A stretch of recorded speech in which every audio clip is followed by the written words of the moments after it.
We thought that because Kim was on birth control that maybe there was something with that, and that just had to kind of clear out, and that had been part of the problem. And after 3 years, we were thinking, okay, wait a minute, there's something. It was scary because, again, the medication, I don't know what they're going to do if I give the wrong dose. And later when we talked to our doctor about it, they're like, oh, it should be fine. It's not that big of a deal. But then there was the fear of, well, what if we just messed up the entire cycle? Then it came to that. It wasn't, the initial shock was, oh my gosh, have I killed my wife with the wrong dose of medication?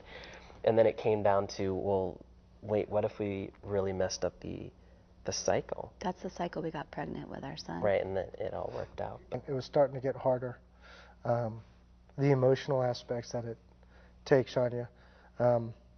I have 2 older brothers, but they're half brothers. So I'm an only child. So the realization of, okay, I'm not going to have biological children of my own. As a guy, you want to carry on that family, and starting to think about that. The financial side of it, doctor visits, one failed in vitro, possibly a second one. Dealing not only with the infertility diagnosis, but also dealing with a somewhat serious medical condition that was scary. Less than 1% of the population has it. There's not a lot of information out there. So of course, you scour the internet, you scour, anything you can read, which is helpful in one way to reach out, and also in another way, it's very scary to read the stories and hear the things that people are facing. And so I withdrew at that point. There we were staring at, we can't fix this, or we can't attain something that we really, really want. And this was the first time in our whole lives either one of us had faced this, as you said, as individuals, let alone being able to work with each other in that. So, yeah. Yeah, it is kind of, when you have this sense of invincibility about yourself, and then you come up against the brick wall and you're failing at something. That's a good point. I mean, we hadn't failed at no, neither one of us. Really anything. We've always had achieved our goals or whatever, and now we're just getting beat down. I remember people saying, enjoy this time because, you won't have it for long. And I was like, yeah.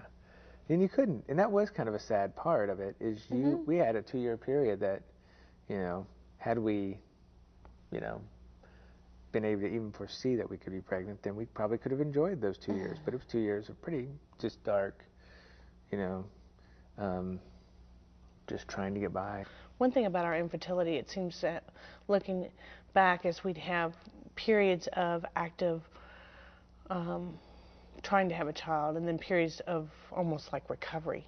I think that by the time we were a year and a half or so into it, that we were pretty exhausted. I mean, it sounds kind of funny, but it just emotionally, it really was taking a toll. Then we went through IVF cycle a second time, a full through, and I got pregnant. And we just told immediate family that we were doing it in return. And then I think after we got the positive result, we just told friends, real close friends and family. And I know I didn't say anything at my work until it got to the point that it was like, I think I can go 1 more week and they won't figure it out. And I think I was nearly 6 months pregnant before I even said anything at my work.